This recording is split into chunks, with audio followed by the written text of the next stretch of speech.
with a contemporary figure like Steve Jobs, you may have had an opinion of him, like already kind of like a perception of him going into his script, and I was wondering how it changed when you read it. I didn't really know much about him. I mean, obviously I knew who he was, but I'm not very interested in technology. I use it pretty poorly. So everything was new to me, to be honest. I suppose the thing that really stuck with me was meeting people that knew him in his life through work, that we got the opportunity to meet John Scully, Joanna Hoffman, Steve Wozniak, and Andy Hertzfeld. And the one thing that stuck with me was how much of an impression that he made on these people. Obviously when he was alive, but you know, since he passed away, you could see that he was still very much present in their lives. And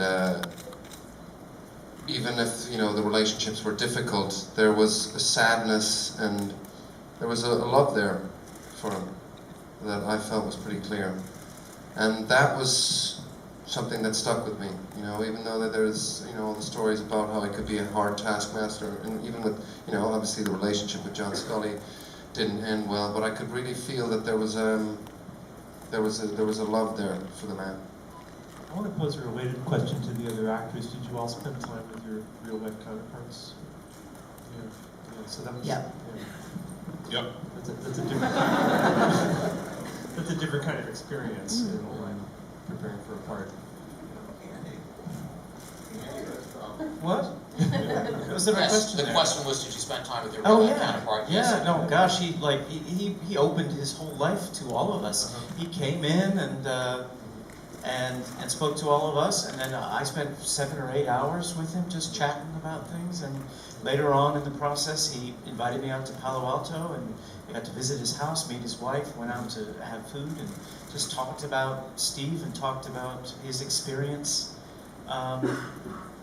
working with him, and the love that they had for each other, and the mutual respect, and how challenging perhaps it might have been, you know, him wanting to stay around Apple a little longer, but honestly, Steve, not necessarily having anything in particular he wanted Andy to work on, and he went out and started other companies of his own, and but Steve would constantly check in with him periodically, and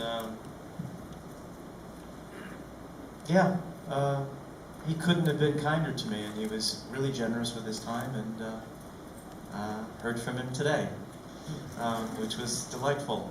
You know, he remained for Steve sort of a moral center in a life that seemed quite complicated, you know, for Mr. Jobs, I think, and he was always there for him to check in with, and he would periodically just show up on his doorstep.